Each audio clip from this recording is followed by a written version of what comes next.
So E3D sent me a really cool box containing their fully released version of Scaffold. Now Scaffold is their 3D printing material that can be used for support as well as two types of support in fact. It's a meltable, dissolvable support material but also a peelable support material. So you don't have to use it as a meltable. It is good for peeling and removing from different types of materials. So a little while ago I tested out their beta version of this, and they've just released it. It'll be in their web store very soon to be able to buy, and they've sent me a few new test rolls of the fully finished scaffold, as well as some new edge materials as well, which I've been using for a few months now and been getting on really well with. The difference is that in the full version of Scaffold that they've just finished, the formulation has been changed, and they have made it slightly, they've changed the viscosity, and they've listened to what people were saying about some initial issues with some of the beta testing. For me, that was basically in Bowden setups, 2.85mm Bowdens, specifically on the Sigma, BCN 3D Sigma. I had some issues with a bit of grinding on materials, and that's basically just a difficulty with those types of Bowden systems that don't like constant backwards and forwards of softer materials that can grind. So it's okay with soft TPU type filaments, but I found that some of the support materials that were a bit softer, even when you clamp them just correctly and you got the temperature just right, after a very long print you would get grinding, and sometimes the material would stop working in those systems. So Scaffold has been tweaked for the production version to better accommodate those types of things, but it's also been tweaked to better accommodate different material mixes. So it should work really well with PET type based materials and nylons, and works better with the other materials as well, ABS and PLA. It's been really tuned to work with E3D's own brand of material, which is the Scaffold, and they sent me this great box.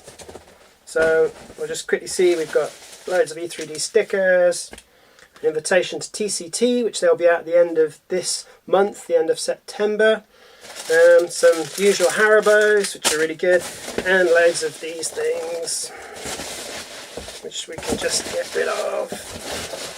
Yeah, there we go. So we have Scaffold now appearing in the official Spoolworks branding, and it's got a cellophane seal on, so if I pop that open we can get this one out.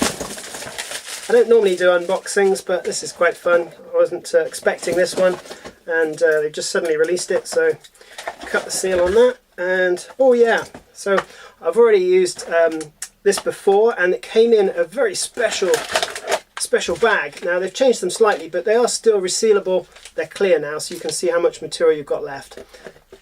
And this is the 1.75mm version, so I'll be using that on the big box, the E3D big box, as both a dissolvable and also peelable material. And they've also sent me through the 2.85mm version, which again comes in the same packaging with the resealable bag, because it's important you keep these materials dry. It is still a PVA style material, so it will absorb some moisture, and that will affect its properties to be able to stick to the other materials. So they also sent me a bit more edge, which is great because I love the edge material. It's really nice to use.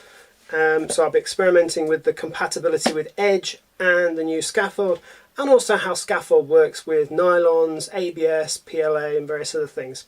Hopefully I'll do that in time for their launch of Scaffold, so at least you've got some ideas of whether it will work for you and what you want it to do. Okay, so I'll be back with that one very shortly. Thanks for listening.